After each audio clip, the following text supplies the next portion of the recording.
Salut les bichons, bienvenue sur le ring de la pause café. Aujourd'hui, un combat au sommet entre 3 scies plongeantes. Elles sont mises à disposition par notre partenaire Outils des Pros. C'est parti! J'espère que vous êtes prêts pour le grand combat.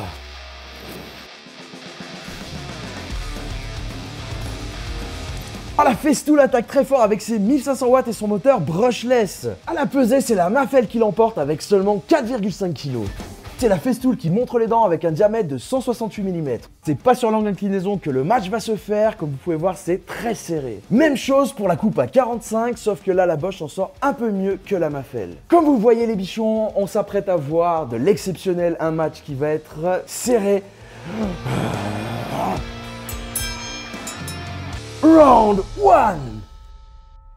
Ça y est, nos concurrents se préparent, il va y avoir du sport, j'espère qu'ils resteront fair play. C'est la Mafell qui dégaine, elle pose sa boîte, elle se déclipse. Elle est suivie de près par la Festool, son petit système super ingénieux pour ranger la règle. La Bosch suit le pas, on vient sortir les accessoires de chacune des machines. Ah, c'est la Mafell qui dégaine avec son système ultra intuitif. Installation de la lame, qu'est-ce que j'entends? Ah, un petit carton pour cette lame. Elle n'est pas en code standard, on va être sur 162 mm, ça va être difficile à trouver. L'axe est déjà verrouillé. Et c'est bon, on enchaîne sur la Festool avec son carter plat. Le changement va pouvoir être rapide aussi. Un nouveau carton mais signalé. Là aussi la lame n'est pas standard, on est sur 168 mm. Il va falloir galérer pour trouver ça directement en boutique et forcément payer un petit peu plus cher. Elle enchaîne, le montage se passe quand même pas trop mal. L'axe est aussi bloqué par le petit levier. Le montage se termine. Ça y est, c'est fait. C'est maintenant au tour de la Bosch d'installer sa lame. Bon, on voit tout de suite, le système est un petit peu moins intuitif, il va falloir récupérer la clé. La stabilité est encore pas très bonne. Aucun carton pour elle, elle utilise une lame standard qui va pouvoir permettre d'acheter n'importe quelle lame dans un diamètre trouvable facilement. Tout se passe bien, on arrive à l'étape du serrage. Ah, et là je vois que, ah non, la lame tourne. Il va falloir bloquer l'axe, ça y est, c'est bloqué, c'est verrouillé, on serre. Maintenant il est temps de régler la profondeur, ça s'ajuste facilement sur la Mafell, ça descend de la même manière, c'est assez simple. Sur la Bosch, le système est similaire. Pour la Festool, il va falloir d'abord mettre son câble plug-it. Maintenant, le réglage aussi sur la Festool qui a un nouveau bouton qui permet de régler ça facilement. Ah, on voit qu'il y a un petit peu d'envie, on va en découdre. C'est branché, on y va. Oh là là, la Mafell a un problème. Ah, la fonction inciseur était restée enclenchée. Elle n'a plus plongé que de quelques millimètres. C'est pas grave, elle se rattrape, elle plonge. Et ça y est, on a la plongée max sans rail. On enchaîne tout de suite sur la version avec rail. Donc là, forcément, on va faire un petit peu moins bien. Allez, il faut plonger. On y va, on ressort. Et ça y est, on a la perf. Fin d'épreuve pour la Bosch. Mais d'ailleurs, pour tous les concurrents, ils vont pouvoir souffler avant d'attaquer le round numéro 2. On attend tous le verdict. L'arbitre va rentrer en jeu. Déjà une grosse manche pour nos challengers. On voit que c'est réparti. Ah, c'est la Festool qui passe devant avec 5 points. 4 points pour la Mafell et seulement 3 points pour la Bosch. Victoire sans appel de la Festool. On enchaîne tout de suite, round numéro 2. Ah, c'est la cible qui s'avance du haut de ses 1400 watts de puissance. On va venir insérer les serre-joints dessous. Il faut déverrouiller les deux molettes pour libérer son réglage angulaire. Il y a une butée pré-réglée à la position 45 degrés. Il ne reste plus qu'à verrouiller et c'est bon. Ah, je vois que la flèche est assez grossière. Elle pointe entre 46 et 47 degrés. J'espère que la découpe sera précise. La Bosch se place sur le trait de coupe. Grâce à son rail de 1,40 m, il semble stable. Allez, la scie se lance. On voit la lame qui dépasse juste dessous. La coupe paraît propre. Maintenant, il va falloir mesurer tout ça. L'arbitre entre 45,5 degrés. On n'est vraiment pas loin. Ah, c'est la scie rouge qui enchaîne. Pour verrouiller le rail, la Mafell peut compter sur un système de serre-joint pratique, de grande capacité et réemployable pour brider une pièce. La Mafell attaque avec brio, seulement une molette à déverrouiller pour modifier le réglage angulaire grâce à son système de tringlerie. C'est verrouillé précis, simple et ergonomique, c'est imparable. La mise en place du rail se passe également sans souci. Pour rappel, le profilé est commun entre la Mafell et la Bosch et les deux scies peuvent s'adapter sur différents rails. Une vraie force. Place à la découpe, elle se lance, les copeaux volent dans tous les sens, la découpe est terminée, verdict, on appelle l'arbitre. Il vérifie l'état de surface, ça a l'air bon. On dirait que la Mafell est un petit peu partie en zigzag. Maintenant, vérification de l'angle, 45,7, c'est moins bien que la Bosch. C'est la scie verte qui clôture ce round. Avant même la mise en place des serre-joints automatiques type MFT, une nouvelle pénalité est annoncée contre la festool. Il semble qu'il est impossible de l'utiliser avec d'autres rails, c'est dur à encaisser. La festool a 2 molettes pour déverrouiller et pouvoir jouer avec le réglage angulaire. Le corps pivote jusqu'à la butée de 45 degrés et c'est verrouillé. Les repères sont en phase, belle performance. Le rail est large et les bandes en téflon le maintiennent bien en place.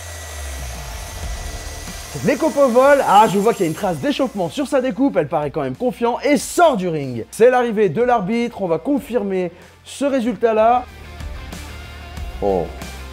45 degrés tout pile, c'est le meilleur résultat de nos 3 concurrents. On assiste à notre première égalité. Pour la Bosch, il va falloir se réveiller si elle veut rester dans la partie. On enchaîne tout de suite, round numéro 3. C'est la festool qui ouvre le bal, elle tente un geste technique pour se raccorder à un autre rail, mais la manœuvre est maladroite. Victime de son système de barrette, complexe et peu ergonomique, elle perd un temps précieux. Elle enchaîne quand même et se positionne sur les repères. Elle doit plonger à 3 mm pour sa première coupe. Pour ça, son curseur se déplace facilement. L'alignement avec le repère est fait, c'est parfait. C'est verrouillé, simple et intuitif. Ça va être difficile à battre. On arrive sur la fin, ça y est, c'est fait. On attend notre arbitre pour pouvoir contrôler tout ça. Pied à coulisses, on vient voir si les 3 mm de plongée sont respectés. 2,43. C'est pas ça, on va voir ce que vont faire les autres. L'épreuve n'est pas finie pour autant, il faut maintenant qu'elle plonge entièrement pour effectuer la découpe entre l'arrivée et le départ. Pour ça, elle réajuste sa profondeur de coupe, se lance, entame le panneau guidé par les repères présents sur son carter. Ça y est, c'est terminé, elle a fini son épreuve. On voit que l'arbitre relève le fait que la festool n'est pas partie au bon endroit et pareil sur l'arrivée, il y a un petit décalage. Je crois qu'elle va perdre quelques points. Allez, maintenant c'est la Bosch qui prend le relais, elle va pouvoir assembler son rail. On apprécie ce geste fair play de la Mafell qui a prêté son système de jonction centrale qui est le même que celui de la Bosch. Allez, c'est verrouillé, on gagne du temps par rapport à la festool. Malheureusement, on ne peut pas remettre les serre-joints. Ajustement directement de la profondeur. Allez, ça plonge, le résultat a l'air pas mal. 2 mm, pile poil nickel. Allez, la Bosch reprend son réglage pour pouvoir plonger entièrement. Elle s'aligne sur le départ et va pouvoir plonger. La découpe semble bien se passer. Oula, qu'est-ce qu'on voit? Il y a eu un décalage sûrement dû au fait qu'on ne puisse pas caler le serre-joint. L'arbitre entre en jeu, le départ. Oui, quelque chose est parti. Par contre, on finit bien sur l'arrivée. Allez, c'est la Mafell qui va clôturer ce combat. Sur les traces de la Bosch, l'assemblage des rails se fait sans souci. Toujours ces serre-joints qui posent problème. Réglage de la profondeur. C'est là que la Mafell dégaine avec sa fonction inciseur. C'est peut-être pas le temps de parader, on enchaîne, on verra au résultat. Résultat, là on s'attend à 2,5 mm de plongée. 2,25, on est vraiment tout proche. Je crois qu'il est satisfait, il peut repartir. Allez, plongée maximale réglée, c'est parti. On vient faire la découpe du départ jusqu'à l'arrivée. À voir si cette fois-ci, la machine va rester sur le rail ou va glisser du fait qu'il n'y ait pas les serre-joints. Mais qu'est-ce que je vois? Une petite main qui traîne? Mais c'est pas possible, monsieur l'arbitre. Il semble que nos concurrents soient prêts à tout pour gagner ce combat. L'arbitre semble satisfait du départ. La qualité un petit peu moyenne de la découpe et l'arrivée, tout se passe bien. Allez, il est temps de voir ensemble le détail de cette manche. Attention, beaucoup de détails dans ce round, 2 tableaux pour faire le récap. Il semblerait que la Mafell ait pris une courte avance sur les autres. Allez, on enchaîne sur le round.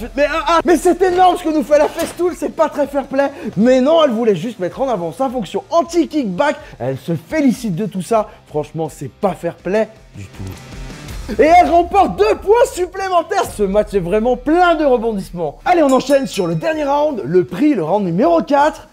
Allez, le round 4. C'est pas fini!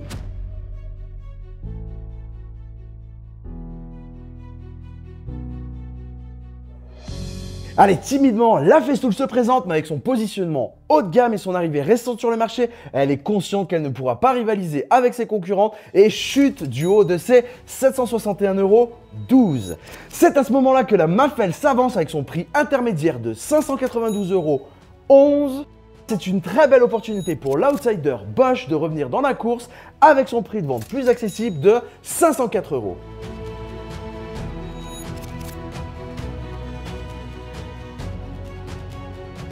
Oh, je vois que les points sont doublés sur cette épreuve, ce qui peut complètement renverser les résultats. L'instant est fort, l'arbitre revient annoncer la 3e place qui va revenir à la Bosch. Ah, elle s'en sort quand même pas mal, elle a réussi à se battre, elle ne démérite pas comparée aux 2 autres. Allez, ça y est, maintenant on va avoir la révélation du grand gagnant de ce combat. Allez, suspense, c'est pour... Ouh, c'est la Mafel qui s'envole, qui a vraiment dominé ce combat. On ne l'attendait pas forcément à cette place-là, mais c'est une superbe performance. Je crois qu'on a assisté à un très grand moment de sport et d'outillage. Les bichons, j'espère que vous avez kiffé ce combat au sommet. N'hésitez pas à lâcher un petit pouce et à vous abonner à la chaîne. On se retrouve très bientôt pour d'autres combats.